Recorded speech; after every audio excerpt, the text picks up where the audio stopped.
welcome to another episode of It Resolves. My name is Kevin. My name is Will. With all this newfound arm room, there's nothing for me to knock over here. Yeah. Podcast listeners, we moved our mics. Yeah, that's it. If you hear a difference, that's why you hear a difference, Yep. as it turns out. Thanks for watching or listening, doing it however you're doing it, where you're doing it.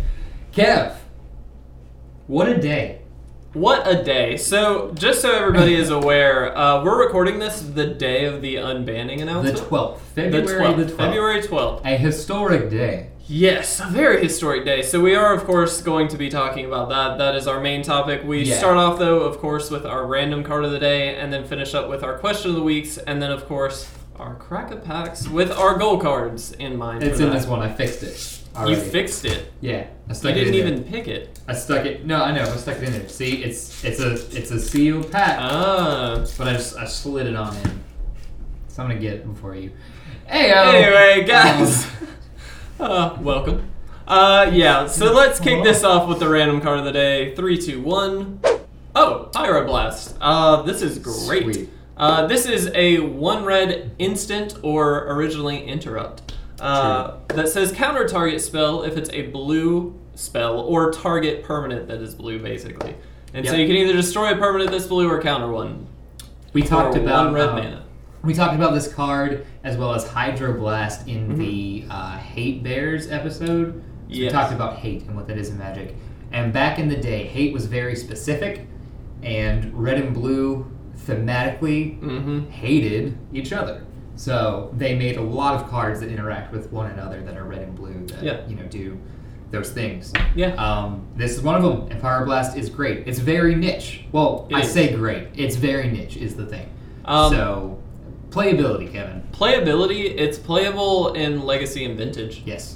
Mostly as a sideboard card, but to be honest, the majority of decks in Legacy and Vintage run blue. Yeah. And so 9 times out of 10, you're going to find a hit for it. It is technically legal in Pauper as well. And I would imagine it is. Yeah, no, it's common. Oh. And so I do imagine the price has gone up actually slightly. Thanks, Pauper. It's up to $1.50, $2. It's not super expensive, obviously, because it's a common, but it has gone up a little bit, and that's because of this Pauper craze that's going on right now. Seems to be rampant. And so it does actually find its place in Pauper as well. It's not an amazing card in Pauper because there's less blue running around. Sure. There are still very good blue decks, don't get me wrong. Mono blue decks. Mono blue aggro is hugely, hugely good. Okay. Delver. So there's a lot of good stuff there, but definitely Legacy and Vintage is where this has its best home. And then, of course, it is legal in Commander. So, it's there, but... Probably wouldn't play it in Commander. I don't think I would either. Yeah. Although I do think you have a lot better shot of having a good target in a multiplayer format. Yeah, well, that's true. I don't know that it would be worth it, though. Because there are certain decks that it does literally nothing. And that's true for Legacy and Vintage, but I mean, I would say 90% of those decks run blue in some capacity. Yeah. So, it definitely finds its home mostly in sideboards. Yeah, that's a good place for it. And that's perfectly fine. I think in Limited also, it would find its home in a sideboard. Very good against certain decks. So happy to see that actually because it does sort of tie into the Pauper craze going on. Pauper is booming. Pauper is booming. Which is great. Pauper is loads of fun. It is. There's a lot of skepticism around Pauper. Only because, obviously it's hit its stride recently because it's been played at the GPs and things like that. So it's becoming a more popular format. Really? I didn't know that. Yeah. I was unaware. In fact, the professor from Tulare Community College went and sort of was the flagship forerunner of the Pauper format when it was played at the GP very recently. I don't remember which one. So there's a lot of hype going on around Pauper right now, which, of course, and as we see with something like Pyroblast, it does raise prices a little bit. And so in the MTG finance department, some people are having some doubts as to how this is actually going to play out because all these commons are raising in value a little bit, which is great, I think, because it gives a little bit more value to a personal collection. It makes it a little bit less accessible for some people where Pauper used to be $20, $30. You have a competitive deck. It's now like $50, but it's still not... There's some that run up to like $100, which is like a cheap standard deck. I was gonna say, I mean, but those are it's still budget. Those are your budget standard decks are around $60 to $100. Yeah, I'd say. I would say. So I'm honestly super fine with that. Yes, I am too. No, that's cool. That's good to see. So yeah, Popper, doing great. Fun stuff. Yeah. So, as we hinted at in the beginning of this, we are going to talk about the unbannings of both Jace the Mind Sculptor and Bloodbraid Elf in Modern. Which, one of these I think we sort of expected. I think the majority of people kind of expected it. Yeah. Though people seem to be very unhappy about it, which I think is interesting. About Jace? Yeah. Really? So, okay. Really? Let's talk about Jace first. So, I did some research just on social media stuff to see what people's reaction What the buzz was. And so there were a lot of Twitter polls, a lot of Facebook polls in the Magic the Gathering Facebook group, which we're a part of. You should go follow that, I guess. We don't represent that really, but hey. But we're in there. We're in there. Go follow it and then follow us. You probably do follow us. If you don't follow us, you should follow us. If you don't follow us, how did you find us? Tell us now. Anyway, so there was a lot of negative response to the Jace unbanning. Yeah. And I think it's for two reasons. I had flipped in my brain. I think it's for two reasons. One, some people have the hype that Jace is the best card in the world and it's really strong and it's going to break Modern. I don't really buy that. I think Jace is a great card. Right. I think it is a very powerful card, but I don't think it's broken or it will be broken in Modern. No. It's a little slow. It's an all-in commitment on turn 4. And Will and I were discussing before we actually recorded, there's just so many other things to do on turn 4. Yeah. And so many easy ways to, counter Jace. Yeah. By turn 4, you've got a lot of counter magic up. Cryptic is up at that point. Mm-hmm. You've got every other Mana Leak. There's tons of ways to answer. Well, yeah, and excluding counter magic in general. Yeah. On turn 4, what is the best thing to do with Jace? If you're worried about Jace, if your opponent plays a Jace on turn 4, what are you worried about, Kev? Fate Seal, exactly. I guess. Fate Seal. Fate Seal. But if you have your Collected Company. There we go. It just popped right in and out of my head. Yeah. Poked his head in the door and left. Anyway, if you've got your company up in your hand already, and he Fate Seals, I don't know, you with a land, it's you don't care. Yeah. You don't care about that. And I know that company didn't do well in its last showing, really, at all, in a Grand Prix. No. We found that Aether Vial kind of took the spot of Collected Company in the last couple decks. In the human deck. In the human deck, and I think it's perfect in the human deck. It makes sense. There was a Collected Company version running around. Yeah, and I don't think it's a bad choice at all. I think it's sort of a... I'm just a little bit more on Aether Vial. I think so. Just because they're uncounterable, and even though you get 2, but you have a little more control with Aether Vial. Regardless. Yeah. Regardless. So they Fate Seal you with something. If I'm playing Ad Nauseam, if I have Ad Nauseam, I don't care what they put on the top of my deck. I pick up my deck and kill them. Yes. There's not enough that Jace does turn 4 to scare you. Now, a resolved Jace that is unanswered long enough. Yeah, that will win you the game 100%. But how many Planeswalkers go unanswered for that long? Exactly. We see Liliana's get killed, and Liliana's annoying and can definitely swing a game. Yeah. But she's not regarded as the best Planeswalker ever, and she comes in on turn 3. Yeah. You can go back to our previous episode. We've made these points before. We have. It's like episode 30 something where we argued this. I'm fine with Jason not banning. It's not. I'm okay with it. I do want to point out though there are a few decks that I think will get not nerfed by any means, but will get worse because Jace is unbanned. Okay. Things like Lantern Control is a deck that I love. Good. Yeah, I know people are probably happy about that, but Lantern Control I don't think is good against Jace because it's a draw engine against it, so it kind of doesn't matter. If they have a resolve Jace, they'll find their way out of the lock, I think. Good. So, that's awesome. Yeah. I think sort of the one-shot strategies where it's like, here's my one creature to sort of swing the game in my favor. Platinum Imperium deck. Yes, the Madcap Experiment or whatever it is. That's it. That deck I think will be tremendously bad because they can just bounce it. It's like, well, that's true. Okay. That's true. So there are going to be, and there's other popular decks that I think we'll see a little bit of a swing. I think Death Shadow could go kind of either way. We'll see. But yeah, I think we're gonna see a change in the meta, but I don't think it's gonna be the huge change that some people are thinking of just off of Jace. Yeah, off of Jace. I don't think Death Shadows hurt that much. I mean, it hurts the Gromag and the Tassiger play for sure. It definitely makes those worse. Right, but because I mean, you can't play him for his cheap because you've already exiled its fuel. But I mean, it's Death Shadow. Like, it bounces Death Shadow, so what? It does, it costs 1. Right, so I don't know. I think Death Shadow cares a little less. I think the red-black Hollow one? Yes, yeah. Hollow one. I think they kind of would suffer a little bit, but when you get 2 4/4s out... Well, that's the thing, and they're doing it way before by turn 3, they could, like, a terrible an average sequence. You see a Hollow one and some big scary Delve guy out.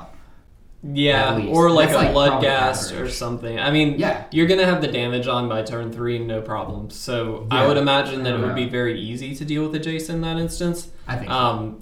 Jace slows you down, but it's not enough. I guess right, exactly. And it doesn't actually, you don't lose any resources off of Jace. No, not really, yeah. Whereas Lily, again, you sack a creature, you discard a card, which, I mean, some decks like, but some don't. So, like... We'll see.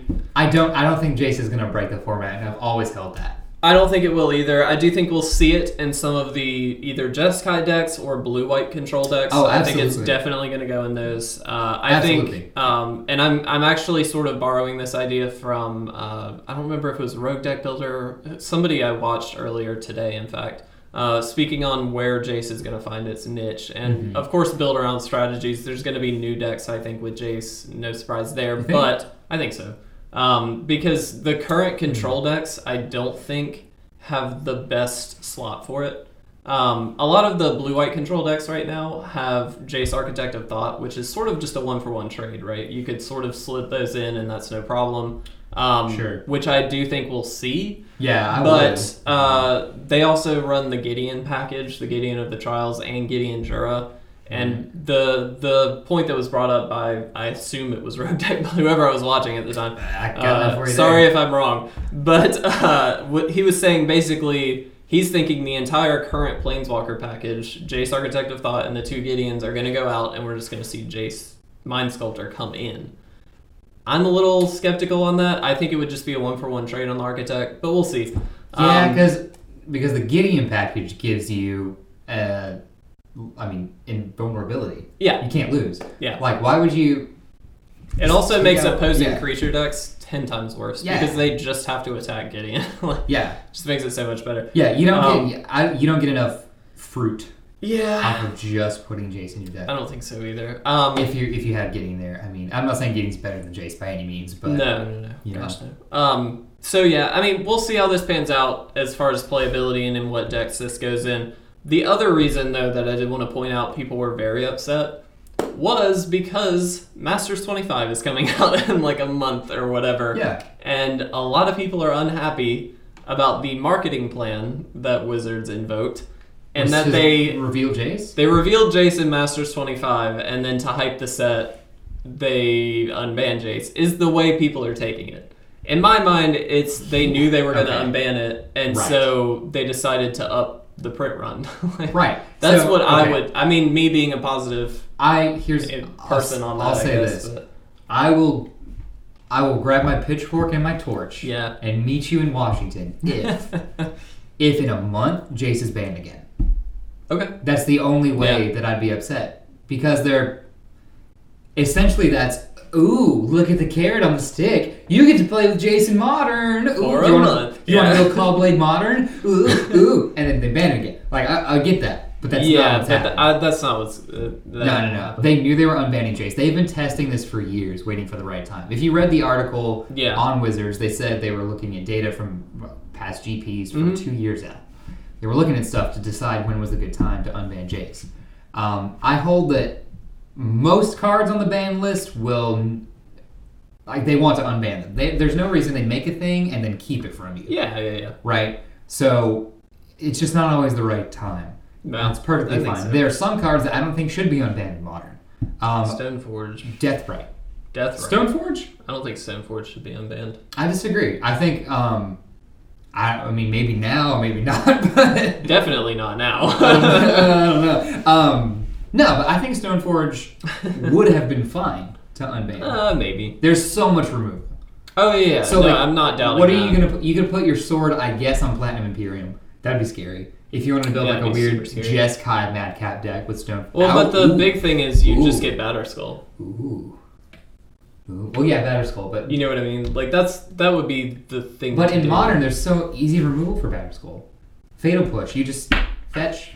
Yeah, but you also get to just bounce. Dismember or bounce it. No, but I'm saying Batterskull bounces itself, and then you just get to replay it. Oh, that's why Batterskull is so good, because it's okay to bounce it. It's an equipment, so it doesn't really matter. You know what I mean? Because you can ride. That's why Batterskull is the powerhouse. Because a living weapon, you get it again when you create it again. So man, I've never played with unbanned Batterskull. Yeah, it's pretty broken. That's why I'm thinking Stoneforge probably wouldn't. So just ban Batterskull.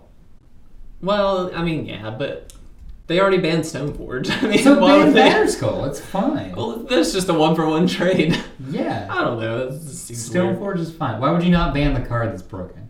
I don't know. Yeah. It's not broken because you can't just straight up fetch it out most of the time. Stoneforge you could. Yeah, Stoneforge is the broken engine that makes Batterskull. I get what you're saying. I mean, do you see what I'm saying? Because it also cheats it out, whereas Batterskull on its own is a turn 5 play. Right. Oh, it is turn 5. I thought it was 4. No. It is 5 mana. Yeah. Yeah. I don't think Batterskull itself is quite as broken. I think with Stoneforge it's broken. Oh, no. Okay, yeah. I'm seeing it. You see I'm what I'm seeing saying? the lines now. I do want to say on the end of Bloodbraid. Are we done with Jace? I think we're done with Jace. I'm fine with it. I don't have any arguments against it. A lot of people seem to, but I think we'll see it pan out okay. I think so too. I think turn 4 is way scarier now, and Jace isn't scary enough. Yeah, I agree with that. I'll say. He's still the best card in Magic, but yeah, well, aside from Stormcrow. So now moving on to Bloodbraid. This is the one I did not expect. Okay, so and funny enough, this is the one people seem to be okay with on social media, which seems really weird to me. Yeah, almost ruined our podcast. Why? Okay, so here's the thing, guys. Why? Bloodbraid was banned a number of years ago because of a number of reasons. One, it's a 2-for-1 always. Yeah. And yes, it's a random 2-for-1. Sometimes you can hit a dead card, although when you build a deck around Bloodbraid, 9 times out of 10, it's not going to have a dead card. No, 100%. 100%. You could theoretically, and this did happen fairly often, hit an Inquisition or something like that and not have a target. Sure. But you do also still get the information from the hand, so it's not like you may not have taken a card, but you still get the info. Really quick, worst case scenario, Bloodbraid Elf. Bloodbraid Elf for me. Worst case? Yeah. Like viable case?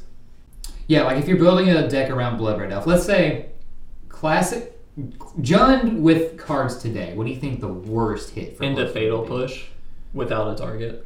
I mean, that would be terrible. Because no matter what, with a Thoughtseize or an Inquisition, you at least get the info. You know what I mean? Like, classically, that's the one people get like, I don't know, that seems kind of bad. And I get that, but you do at least get the info. Yeah. With Fatal Push, if there isn't a target, you just nerfed. Like, you don't get any value out of that. So I think hitting a Fatal Push, which is why I think we're going to see a bit of a rise back into Lightning Bolt. Yeah. Which we've already started seeing, so I just think this is going to push that even further. I think maybe Death Shadow wouldn't be good either. Yeah, but by the time you play, I don't think you play Death Shadow with Bloodbraid anyway, to be honest. I think someone would try. Someone will try, but I think you're going to see a lot more classic Jund lists now. Yeah. And I think all the mid-range decks, because right now mid-range decks include things like Abzan. There's even Teamer decks running around. Abzan isn't super hot right now. No, Reed Duke played it at the GP, and he did pretty well. That's his go-to. I mean, Abzan is a great deck. It is a great deck, absolutely. He loves Abzan, and he loves it. Like the master. Yeah. But I think now Abzan, see you later. I think Jund's back, and I'm fine with that, but I do think a lot of mid-range decks now, it's just going to be like, well, if I want a mid-range deck, go Jund. Like, yeah. You know what I mean? Like, it sort of makes that decision easy, but it also keeps some of the other decks from shining. Yeah. Yeah, that's my thing. Is I think it is a very restrictive card. Yeah. In the sense that it just makes a already pretty good deck really easy. Really, really mean. Unfair. That is not okay to say. It's not unfair because it is beatable, definitely. It's very beatable. We also haven't seen Jund against some other decks that are in the format now. So Hollow 1, Death Shadow, for instance. Yeah. We haven't seen it pan up against Death Shadow. Like, are these decks faster than Jund? I think in a lot of instances, yeah. They can be, I think. I think what swings the game back in the favor of a Bloodbraid Elf deck or a Jund deck is that if they hit the right card, they will just swing the game in their favor. And we talked about this. Kolaghan's Command is a huge, huge hit with Bloodbraid Elf because if you've already got one in the graveyard, you can get it back, and then you can start doing it all over again. Yeah. You can destroy hands, you can kill creatures. Like, you do so much with Kolaghan's Command. Right. And being able to play it for free, like, I mean, that just seems a little crazy to me.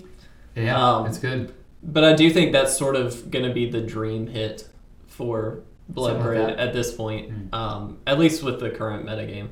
I mean, I'd like a Lily, honestly. Well, Lily's still great. Yeah. I'd be cool with that. If I can spend, Lily's great. If I can spend 2 cards worth 7 mana and we pay 4, and get a Planeswalker out of it, that'd be sweet. That would be sweet. I think I'd like Lily more times than not, but again, Jund was so fun to play and hard to play against because everything you hit was good. It was value. Yeah. Again, I'm gonna reiterate. The question becomes: are the decks today fast enough to outrace the Bloodbraid? Because that's a huge turning point. If you don't think it's true, you can go watch the 2013 Grand Prix and stuff. Yeah. Watch. Who was it that Japanese player? We both really like him, and he was like the Jund player. Yeah, he's in the Hall of Fame. He's really good. Can't think of his name. I can't either. I'm not gonna just guess a Japanese name. No, it's not shout whatever. No. Shout Tucker. Oh, I know. It's Big Brother. That's so messed up. Screw you, man. He thinks that whole episode is hilarious. So funny. If anybody knows what we're talking about, I rewatched it the other night and wanted to Snapchat. You're the worst. Because every time she says Edward, I go, you suck. You are heartless. Anyway. Because it's right there. It's so obvious. I thought it was funny. Anywho. Yeah, so I do think a lot of these fast decks could get out from under it, but if they don't seal the deal by turn 4, they will have to be very, very careful. Because it's not a matter of are you ahead on board? Because they can just their board gets nerf your board very quickly. Their board jumps ahead. It's like skipping a turn or two. No, it absolutely is. You know what I mean? Play a free card. Yeah, it definitely is. You don't get the ramp in terms of longevity. You don't get the infrastructure to play. You're not on turn 6 by turn 4, but you play 2 cards. Yeah. That's nuts. And then you get to attack with a 3/2, which And it does have haste, so you do that right away. Just to clarify. Yeah. So it's scary. Yeah. That being said, 5-color humans, I think, is the deck to beat Jund. I think it could be, although it develops its board quickly and well. Yeah. And has outs. So I have a question. Yeah. Do you think Reflector Mage is good against Bloodbraid? No. No, but here's the reason I ask. Because you don't get to replay the Bloodbraid the turn after the Reflector Mage bounces it. It bounces it to the hand, and then you get a turn that they cannot play Bloodbraid. Yeah, but Is that enough to get out from under it, is what I'm saying. Do you think it could be? I mean, the right matchup, obviously it could be. Right, but, do you think more times than not that would be worth it? It would honestly depend to me a lot what they have hit. Yeah. Is their board stable enough that they can survive a turn? Mm-hmm. Are they pressuring me enough that if I still have the advantage and I can do sizable damage, I'm talking they play defensively for now on because they're looking down. Yeah. They're at like 4 life or something crazy. You're racing them. Exactly. If we're racing, then I think that's okay. But I think by turn 4, if Jund has worked like Jund should, right, and they destroy my hand and takes, like we saw, for instance, this is related but different. We saw Jerry Thompson's deck. The Rakdos Hollow? Nope. It was the Pyromancer. I know what you're talking about. The Mardu. Oh, it was Mardu because they played Linger Souls. Yeah. So the Mardu Pyromancer deck, we saw him in the play against the 5-color humans deck. Yeah. Game 1, that dude didn't resolve junk. Yeah. Because for 3 turns, he just played hand destruction spells. Yeah. Hand destruction spells, draw spells, and then he just played a... wow, I'm really bad. I didn't sleep last night. Bedlam Reveler? Yeah. He played 3 Bedlam Revelers, by the way, game 1. He played 2 on 1 turn. I do want to point out an interesting interaction that also happened, though. The opponent was able to Phantasmal Image the Bedlam Reveler like 3 times also.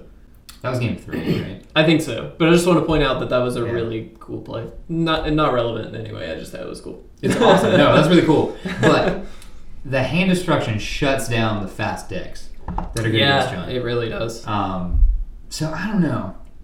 It's going to be really interesting with Bloodbraid, I think. That's the one that I'm more skeptical on. I am too. I love playing with Bloodbraid. I think it's an awesome magic card. Yeah. Super, super powerful. High variance most of the time, but I think if you build the right deck, you're in the right place for it. So I don't know, though. I don't know if I agree with that ban or that unbanning. Jace, I'm fine with. Bloodbraid, I am very skeptical. I am too. I don't know. He is fun. I feel okay for now. I'm just nervous. Yeah. I'm really nervous. Yeah. I think it could very easily turn into a powerhouse. But that's only because it has in the past. Yeah, exactly. There's past decks that can prove that this is like not necessarily the best idea. Right, but they didn't have things like Dash. They didn't. They didn't have a lot of these fast decks that we're seeing. So. I mean, I think because cards like Spell Queller are printed now. I think Spell Queller would be great against Bloodbraid because you're not countering Blood. Well, wait a minute. No, it would still get the Cascade trigger, right? Because it's on cast. You just steal Bloodbraid Elf. Yeah. You could steal the Cascade card, couldn't you? It's a target spell. It's not like that was cast. You could.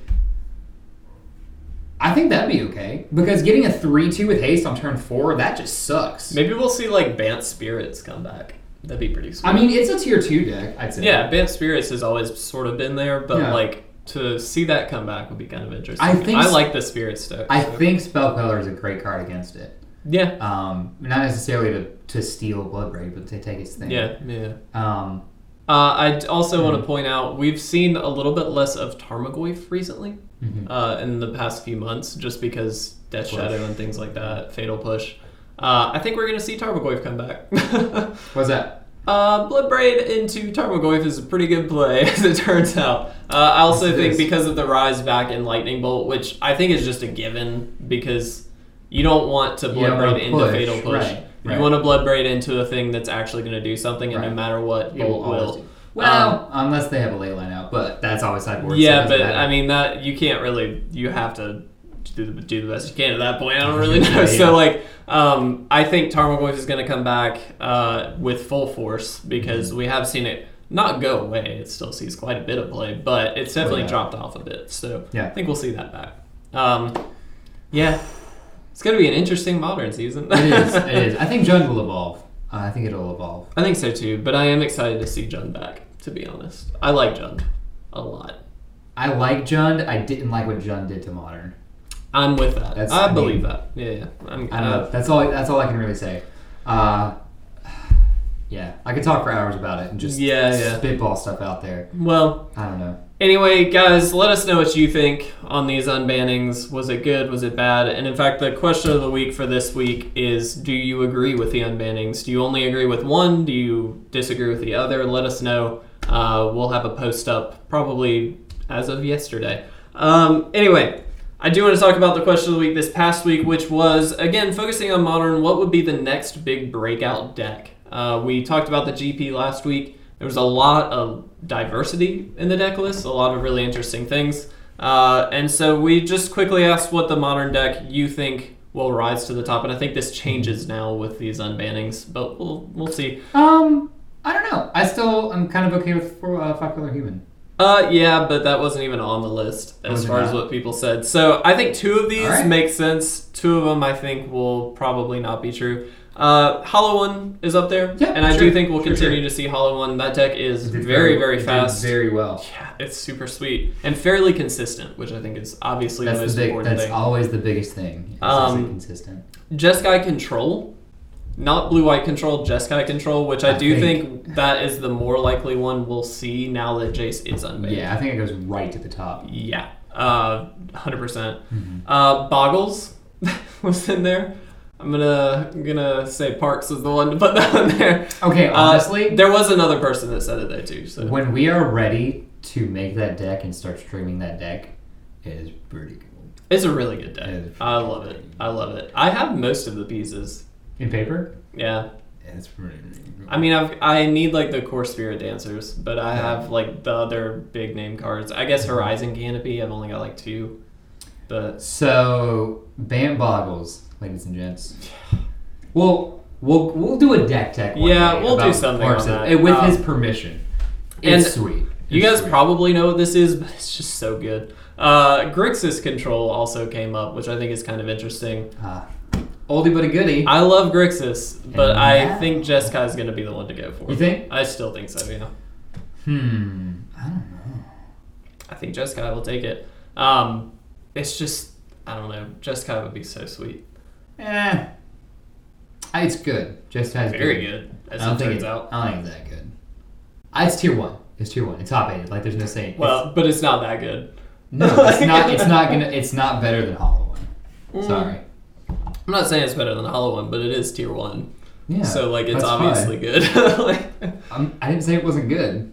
I don't think it's that good. I don't think it's like, everybody got to go play Jeskai. Well, maybe now, but maybe now. That's the thing. Because we don't know. Yeah. No, I don't like. Hollow One's way faster, way better. Gets to its win quicker. Yes. Because it can do it before they get to play any cards, and that's like Magic Christmas thing. They can still do a turn. They can do it on their turn too if they're still on turn 1, and not have a counter up. Yeah. And boom, they just resolved 3 creatures. What are you gonna do? Yeah, that's fair. Because they don't sweepers unless it's like big sweeper from Ravnica, Supreme Verdict. Unless it's Supreme Verdict, like, or I guess it wouldn't be Damnation, but it'd be Wrath of God. Yeah, unless it's one of those. But like Sweltering Suns doesn't hit it, Anger of the Gods doesn't hit it. That's fair. Yeah, I'm with that. I do think what's interesting about Grixis Control though is they do get all the hand disruption. That's the thing. That's why I love about Control. That would be the one thing that would put Grixis over the top. That's the thing. Of Jeskai, in my mind. But I don't know if it's enough. Jace? Thanks. No. Yeah, I don't know. I think it's going to be really interesting to see what happens to Modern. The season's going to be funky. Oh, and just a little fun fact. Obviously, we know that Jace is in Masters 25. I would not be surprised at all if Bloodbraid is in Masters 25. I think that's sort of a given. I may be wrong on that, but I think that's pretty clear. The foil Bloodbraid, as of today, jumped up to $60. I don't know if... and Jace, by the way, is up to like 140. Yeah. It like doubled or something like that. Jace is actually dropping a lot. Bloodbraid's a $10 card in paper, which makes sense. Yeah. Weird. Depending on the version, actually, because the Modern Masters version is like down to like 6. True. I say down. It's up, but it's only at 6. Right. Alara, the Reborn ones. The best 7 to 11. I don't know. I like the Modern one. I don't like the original art as much. That's fair. I like what was not the Modern Masters one, and not the Alara Reborn. It was the Plane Chase one, I believe. I don't know if I saw that. Plane Chase is the best one, I think.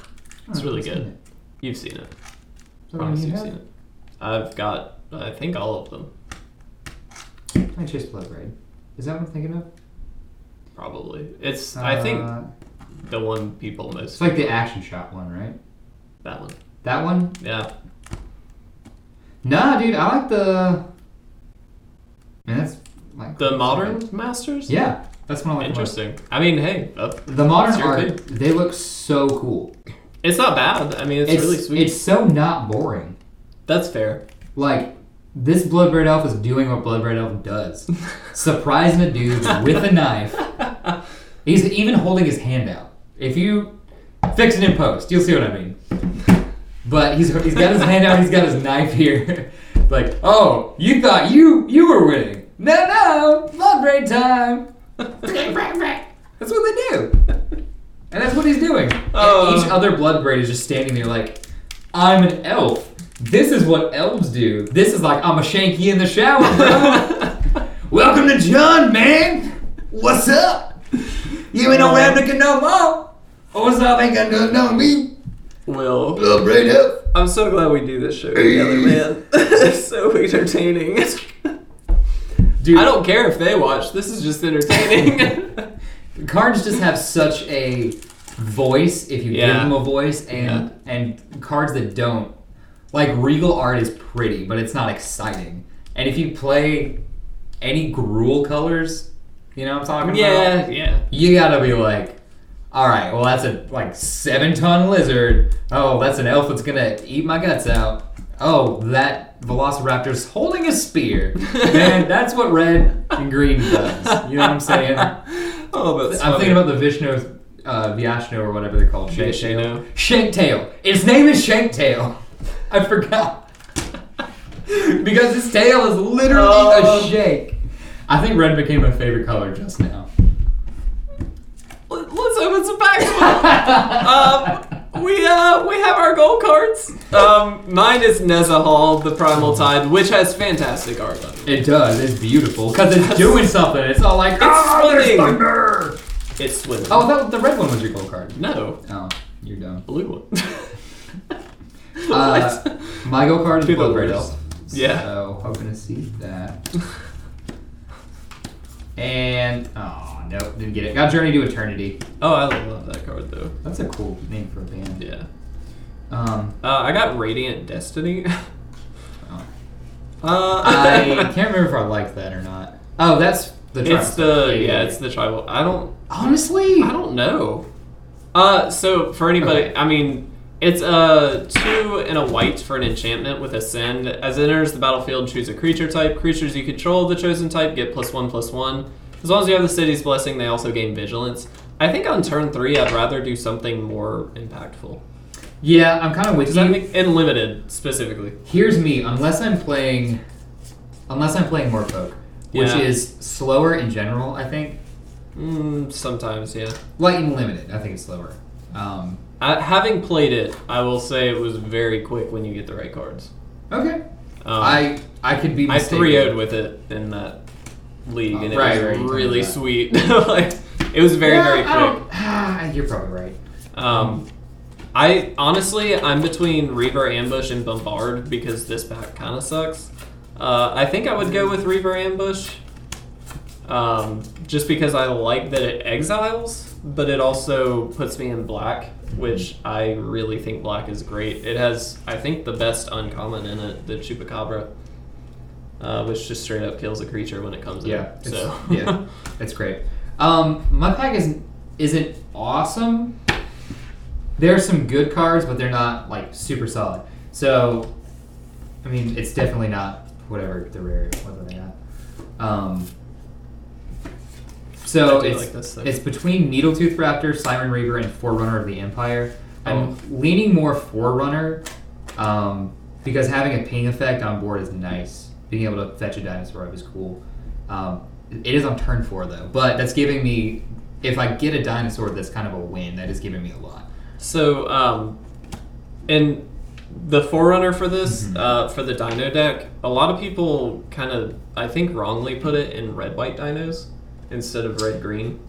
Yeah, what are you doing? Exactly. A lot of people, this is more on the defensive end of the Dino deck, and so you just kind of want the ramp and into the big stuff.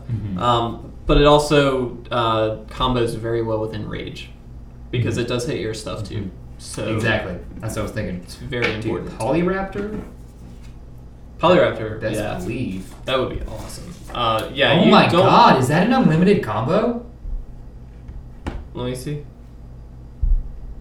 Well, they eventually just kill them, so you could only get a max of so many, however much toughness the Polyraptor has. Because the damage stacks, basically, until the end of the turn. And so you're going to repeatedly ping your creature. Are you sure? I'm pretty sure. No, I don't think so. It comes in as a copy of Polyraptor.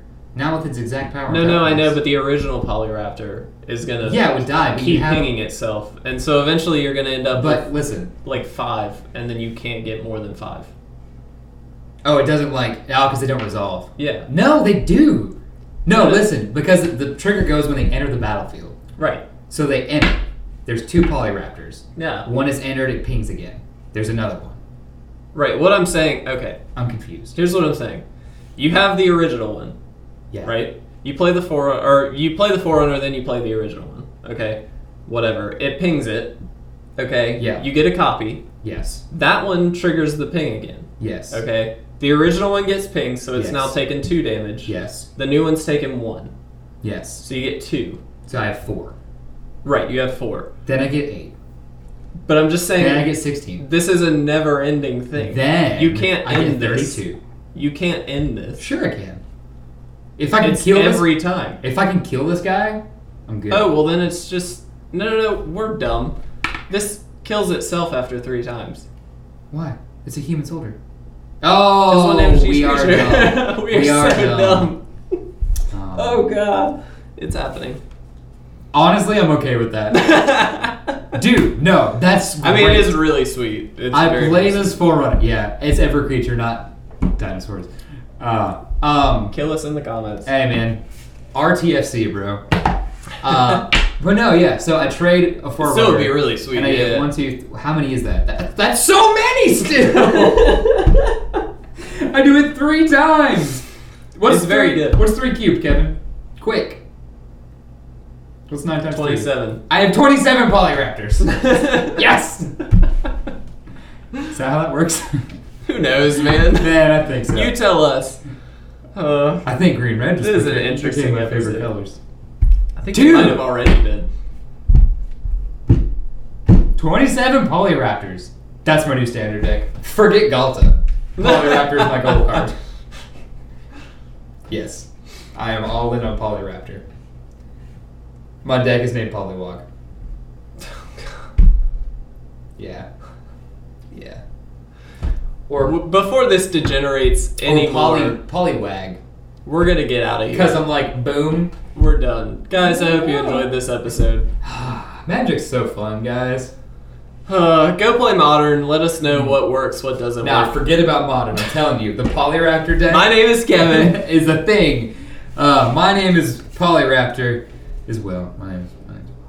This has been It Resolves, guys. We'll see you in the next episode. I'm keeping this. Hold on.